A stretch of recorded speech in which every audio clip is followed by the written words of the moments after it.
Real talk about real life. Spiritual maturity. Faith. Leadership. Growth. Welcome to Life Beyond Sunday podcast.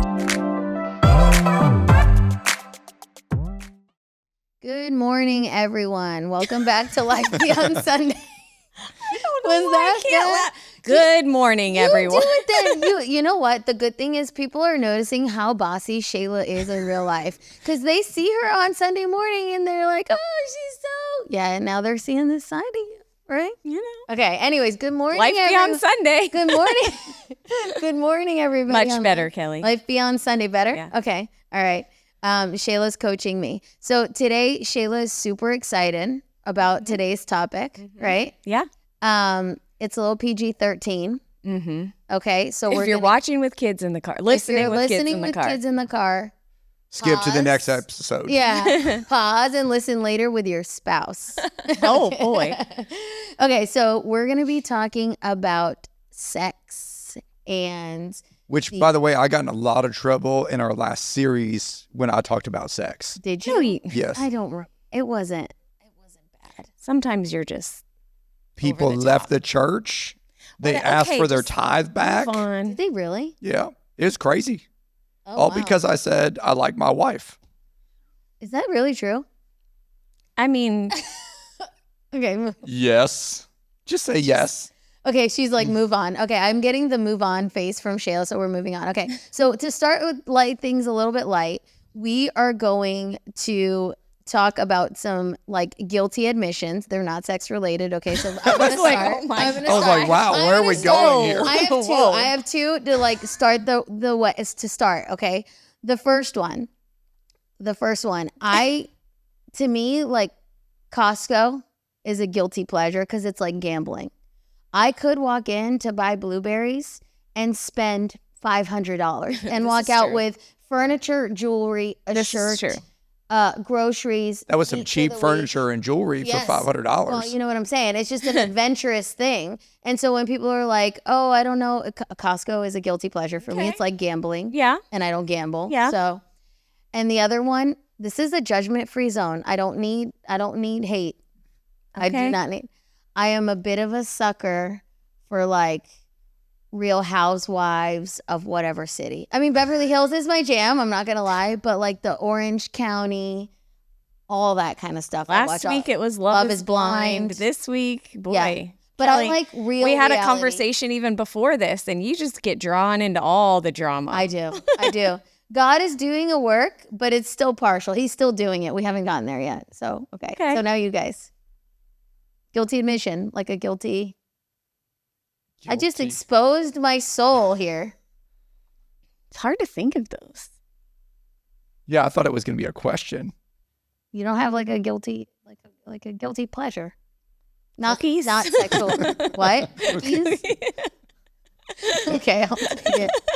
Do you have one? A guilty pleasure. I'm trying to think of. All right, you two are no fun. You just laugh at Instagram reels. I do laugh at Instagram Reels. I can get sucked locked in. in to Instagram Reels. Okay, fair enough. I mean, I did bare my soul here, but we'll take it. All right, so let's move on. Can you provide an overview? So first, to give context, we live in a hypersexualized society, right? It seems like you can't go anywhere without seeing where you're exposed to sex in one format or another. It's not necessarily a society that promotes modesty anymore. Mhm. Yeah. Would you agree with those things? 100%. And so it's hard because we live in a day and age where there's some biblical principles, which that's how we're going to start, and society, and it seems like they don't go together. Yeah. So I guess my first question is, what are the biblical principles of sex? What are those biblical principles of sexuality, sex, and what would you say the Bible says about that? Just an overview. You want to start? Or do you want me to? You can do this. I can do this. Shayla's not talking this whole episode. She's I mean, gonna- the idea of sex is to be between a man and a woman, and when they're In the joined context in of unity. marriage. in union of marriage. And so it makes it pretty simple from that aspect. And our society today has kind of taken that and said, hey, sex is it's just a thing. And we're wondering why there's so much trauma around sex now. And I think a lot of that has to do with we've just devalued the intimacy and the connection that comes from sex and just said, hey, you can just give yourself away to anybody and everybody and it won't impact you. And that's just obviously not true because it's impacting people all the time. So why do you think God put in these boundaries? Like, so what if I'm, somebody that's like, okay, I understand why the Bible says that it's supposed to be after marriage or between a man and a woman, but why do these boundaries exist? And like, what if I can sleep with whoever I want and have no emotional attachment? I mean, God's boundaries always exist for our own protection. I think we look at them as rules, but really what God has designed them for is to protect our hearts, to protect our lives, to protect, our kids, our families. Like they're all there for our own protection. I think we just look at them and we think like God's some big like cosmic killjoy kind of thing. Like I'm trying to rob all the pleasure from your life. But I think if we really lived by those values and those standards and those boundaries that God has put, I think we would see a life full of, I don't know the right word. I'll use my own life for instance. I know we talked about in one podcast, when TJ and I got married, TJ was a virgin, I was not. And there were things that because I lived my life outside of God's protection and out of God's standards, that caused actually more pain, insecurity, traumas in my life than I think if I would have just waited, because sex in the context of our marriage is beautiful, it's amazing, it's safe, it's like but I think what I brought in was something that a piece of me or my heart. When you have sex, there's a connection emotionally, physically, all of those things. And when that happens, you're just constantly giving a piece of yourself away. And I felt like I was bringing a broken piece of me in a way. And to the person that says like, well, I have no emotional attachment, I would say, well, that's not true. Number one, that's not true. But number two, if that's the case now, you've so just destroyed those feelings that you don't even have that anymore. So like, you're right, you're detached, and that's because something inside of here, your heart, is now jacked up. Not only that, but for women, scientifically, they've proven that for every partner you have, for a woman, like that DNA of that partner stays with you. So like, don't tell me it does not impact you. Right. It might not emotionally, but physically it did. Because now you're carrying, because it's, part of sex is seed. That's part of it. Like, and now something's been planted inside of you. So you might not see the maturation of that immediately, just like you do when you plant a seed in the ground. You might not, but years down the road, you're like, where did that come from? Oh, that was a seed that was planted a long time ago. I think people think too, like, oh, I have to make, before I get married or whatever, like I have to test drive this thing, right? I have to make sure that there's physical chemistry and all of these different things. But if we really operated in how God works, and you only had sex with your husband, like how would you know, right?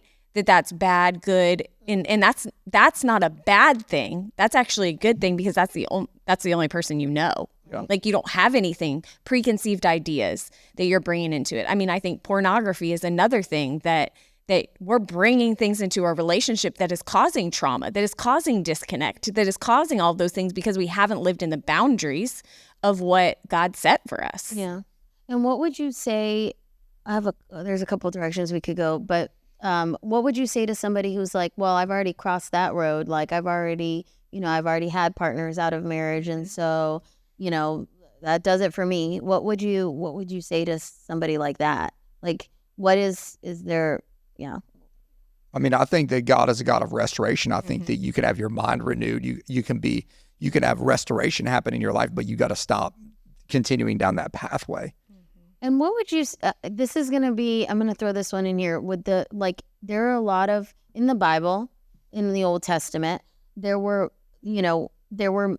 people who had various women. There were men who had various women. There were a lot of God-fearing men. It was contextualized to that day. Yeah. But what will you say to men who are like, well, we're designed to, have, to have multiple women or something like that? What would you say? And I would say that was a lot of their downfall. So let's go to David. What was his downfall? Let's go to Women. Solomon. Let's go to Solomon, wisest man who ever lived. He did the exact thing that God asked him not to, and it all had to do with women. So for the man that's saying that, like, you're probably haven't ever been married, but try having more than one wife. My husband says that all the time. He's like, that's a headache waiting to happen. I'm not interested. So So if you look back at the Old Testament, you can see over and over and over again how that doesn't work out. I mean, look at Abraham and Sarah. What is why do we have so much problem in the Middle East? Ishmaels. Like you wanted more, and it creates. You tried to play God. Yeah. So you can look back and you go, yeah, look at the Old Testament. I'd be like, yeah, look at all the consequences of that. Yeah. So they might have done that, but don't tell me there weren't consequences to that. Right. And Shayla, you brought up pornography, which I think is something now that's like, such a. Which is both men and women. Yes. Right. Both. Right. Both are at the rates for women are astronomical. Yes. It's shocking. So what will you say if it's like, okay, you know what, I am saving myself, even though I indulge in the occasional pornography? Is it really that harmful? Well, Jesus said, if you look at a woman lustfully, you've already committed adultery in your heart, which I think is a pretty harsh statement. But he's saying, like, you're already going there. Right. Like, don't go there. Like, keep your mind pure. Because here's the thing, you're going to go into a relationship and you're going to, here's the problem with pornography, it's not real. So they're doing things that aren't like doing things, and you're going to go into a relationship and you're going to expect that person to do those things. And they're going to be like, well, why aren't you performing like I saw? Well, because this isn't a performance, this is a relationship.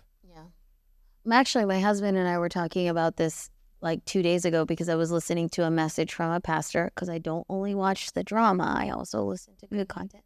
I was listening to a message from a pastor, and he was talking about the rate of abuse that exists now. I think the number was 1 in 4, and please don't quote me on that, but the rate of abuse. And one of the things that Mauricio and I were talking about was like, well, it's obvious, and it was a lot of pedophilia, like a lot of younger girls. And I said, it's disturbing because these men go online and they watch pornography, and it's like the girls look super young, and it's always like this older man, not always, but a lot of it is like an older gentleman and stuff. And so you start looking at these girls who look much younger than, maybe they're not just 18 or having, and so that starts to infiltrate your mind, and you start to think that that's not a big deal because you're so used to seeing it, and you get desensitized. Yep. Which I guess is one of the huge issues of it's what you're saying. It's not real life, but you start to accept that as reality. And then now that molds or changes the way you, right? Is that correct? Well, and I think so many of us we're led by our flesh. Like the Bible talks about how our spirit is willing, but our flesh is weak. Like we want the good things, we want the right things, but we're so led by our flesh and not our spirit that we end up compromising in so many different areas of our life. And I think then we end up just in this self-defeating kind of process because we're just drawn away and enticed. I mean, the Bible talks about where sin comes from, like how sin actually happens is when we're drawn away by our own fleshly desires, and then that turns into action. And so I think the thing that we have to do is protect our mind from the things that would lead us to making some bad decisions. Do you think it's realistic? I mean, I think the answer is yes, obviously. But do you think it's realistic because a lot of people will say today it's not realistic to abstain until you get married or to save yourself till you get married. I guess we know it is a realistic thing, but how do you stay true to that? Or how would you tell a parent, or how as the church do we teach that to our young people in a healthy way? I mean, I think you have to pre-decide. My pastor used to always say, don't wait until you're in the backseat of the car to make a decision you're not going to have sex. Like, I think you have to pre-decide it. We talked about it when we talked about single life, like create boundaries ahead of time. Like, here are things that I'm not going to do. And I think all those boundaries are doing are setting you up to protect yourself from yourself. Yep. Because in the heat of passion, it's really hard to say no. Yep. So pre-decide that here are boundaries and these are things and situations I'm not going to put myself in. Therefore, I can stay pure. But filters, block stuff on your phone, have accountability. Like there's so many things that you can do to prevent yourself from going there. I think a lot of us are just unwilling to do that. Yeah. And we talked previously about about the 4 things couples argue about, and it was finances, like household duties, parenting, and sex. Mm-hmm. Why do you think sex is such a contentious discussion in a relationship? That's a great question. One, I think that there's unmet expectations when it comes to sex, and it's hard to talk about those things. Yeah, you're in the most vulnerable position, and a lot of people are insecure about their bodies. They're insecure about performance, and they're insecure about desires. And so those insecurities cause us not to communicate. Right. And if you have all of those working in the same situation, there's not much talk. And I think part of the amazing thing about communication is that when you communicate about those things, then you can start to break through those barriers. I mean, we've had so many conversations about sex. I mean, a lot of our frustration, especially and it's hard for guys to say this, like there's frustrations, like you're like, I think the average person in America right now has sex. The average married person, like maybe once a week. Most guys, when they got married, thought it would happen every day. That's why they got married. Their expectation, and let me just say this, and because they were having sex before they were married, typically they're doing that all the time. Then they get married and it's like, oh, that stops. Now there's frustration, and how do I communicate that to you? And all of a sudden there's all you want is sex coming from the wife, and the guy's like, yeah. But he can't say that because there isn't open lines of communication. Now there's just tension in that home. And now you know why there's issues. Do you agree with that? 100%. And I think you have to create space in your relationship to talk about it and make it a safe place to communicate from both sides. Yeah. Not just how one side is feeling, but giving the other one an opportunity to communicate through those things as well. Like, I see what you're saying, but let me tell you a little bit from my perspective. And TJ and I have always come up with even like, okay, let's agree on how many times is like going to be acceptable for you. Or, I mean, I know it's awkward and it's weird, but at the same point, if you don't talk through those things, then both sides are just going to be frustrated, because I know I'm letting you down and then you're expecting something from me. And there's just this constant dance of frustration. So unless you're willing to just sit down and go, okay, let's agree upon something so that we both know. And sometimes it's not always that you're in the mood or that you want to or have to be those moments. Sometimes it's just necessary for your relationship. You just need to do it. Okay, that's a good. What would you say to women who are like, "Oh, Shayla, like, you know, I don't want. I'm not in the mood, and I feel like that's not fair. Like, I shouldn't have to." What would you say to that? I would say do it anyways because your husband does need it. And I would say secondarily, your husband probably doesn't always feel like having an emotional conversation with you, but you desire that. My husband never wants an emotional conversation with me, but he does it anyways. And so we, sometimes we just do things because it's not about us. I think a lot of times we're very selfish, right? So we make things all about us. And then we end up blaming the other. Well, you're not doing this and you're not doing this and you're not doing this, but we're both at a standoff because the other person's not doing what we need and we're not willing to budge. Well, one of us has to go first and go, well, you might not, because here's the thing about relationships in men and women. Like, as women, we desire that emotional connection, right? Those conversations, those whatever. And guys are very physical and they want the physical. But what we don't realize in the relationship that as women, when we meet a physical need, it opens men up emotionally. And what men don't realize is when you meet an emotional need, it opens up women physically. Yeah. And so like the thing that we both desire, if we would just concede, and do what the other person needs, it actually works in our favor. Yeah. So. Well, it's funny. I'm going to share something. My husband's in here. Oh, I'm going boy. to share something. Yeah, he made a face. I'm going to share something. But we've had discussions before, like, oh, what are your expectations? Yes. You know, how many times a week is whatever good for you? And he'll share that. And a lot of times he'll say, okay, like, I understand I need to meet that need. Also, not every time will look the same. Right. And so therefore, I think we're able to set realistic expectations for both of us. Like, hey, I know that as your wife, I want to meet this need. Also, as my husband, you need to know that not every time is going to be fireworks. And I think people are afraid to talk about those things, but actually that's what creates a lot of times a healthy sex life in a marriage, right? Yeah. And sometimes you start off and you think it's going to be mediocre, and then you just get it out of the park. You know? Exactly. Am I in trouble for that? No, right? Okay. All right. Now it's out there for the world to hear. Now everybody knows. Okay. So how do you handle disagreements? So you're talking about communication, and you're talking about we talked a little bit about setting correct expectations. Or let me change it differently. Let me start by asking a different question. Are there things that should be off limits?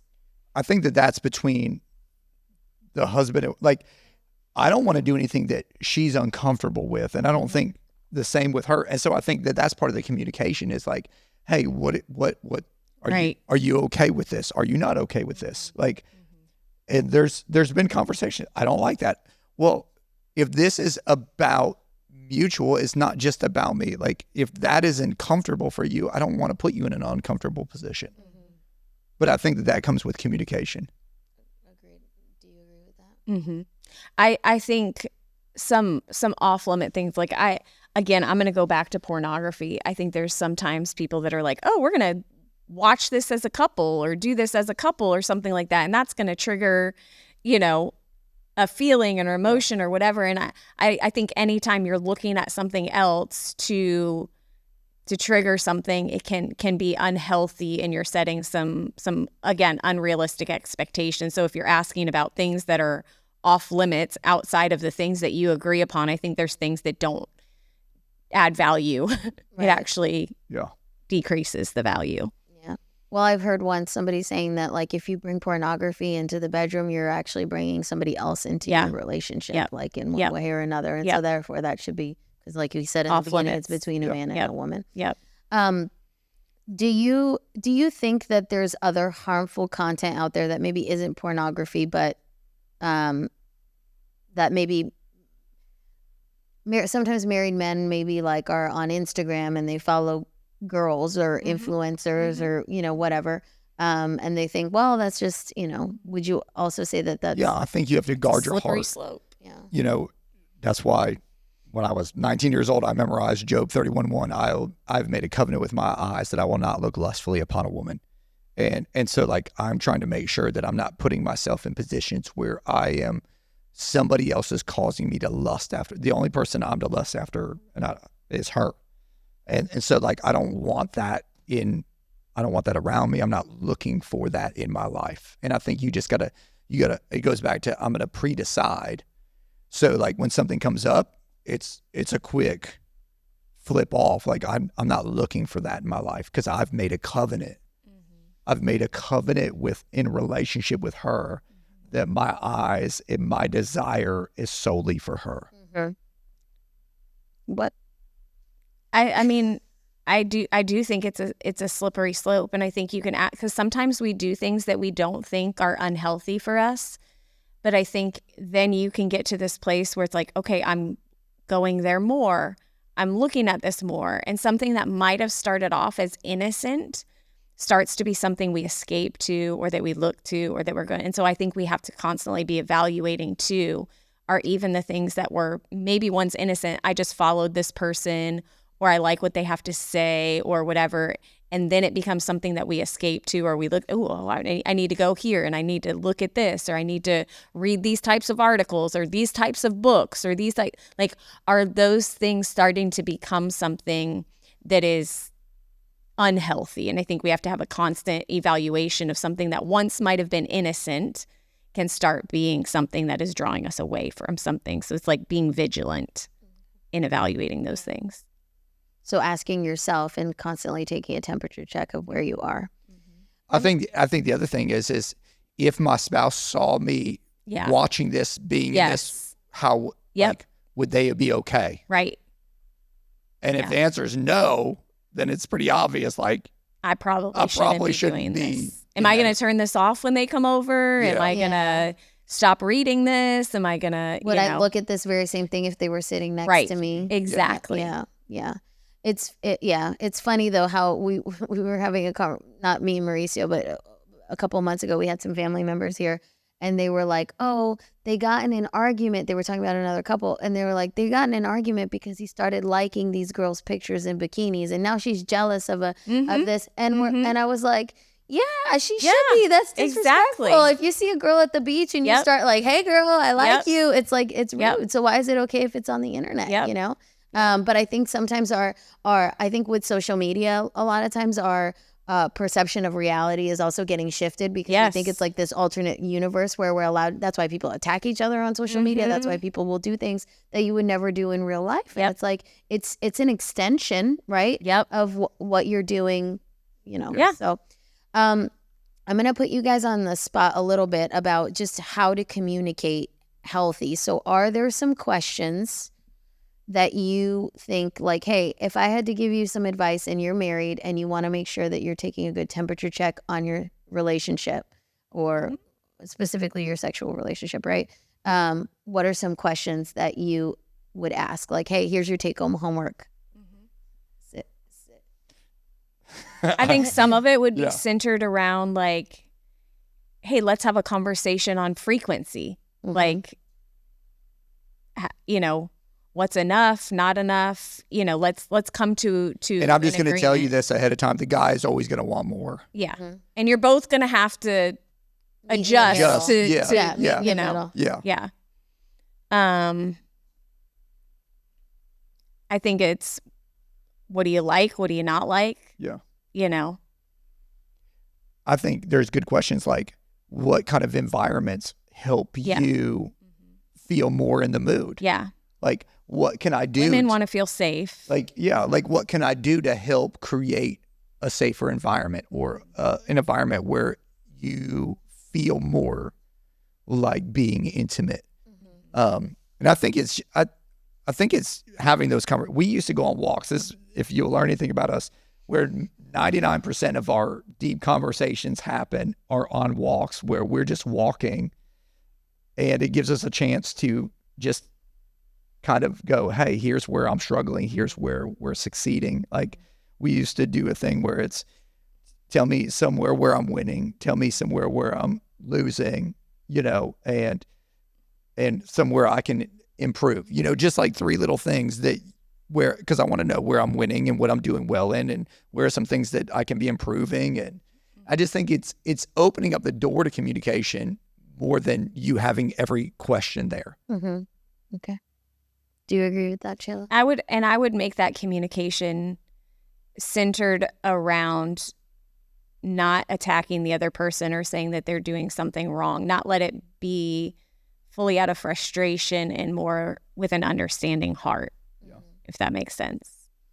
And I think a lot of times you'll have that conversation once and seasons change. So things Oh, look yeah. You have to differently, constantly be having So that it's conversation. Exactly. Like maybe right after you have a kid, you have things look different. Maybe your husband's like, yeah, I don't want it as many times. I'm tired. I need a nap, So I think to always revisit those conversations, I think it's not like a one and done type thing, right? Yeah.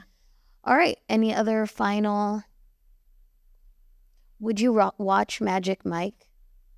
I've never watched it. Mike. I probably wouldn't. I I'm sure mean, you have, Kelly. I have not. Okay. All right. Thank you guys for joining us. I appreciate the conversation. Thank you guys. And we'll see you next week. Hey guys, thank you so much for tuning in to Life Beyond Sunday this week. If you wouldn't mind taking a second to subscribe, like, comment in the section below, and I can't wait to see you next week.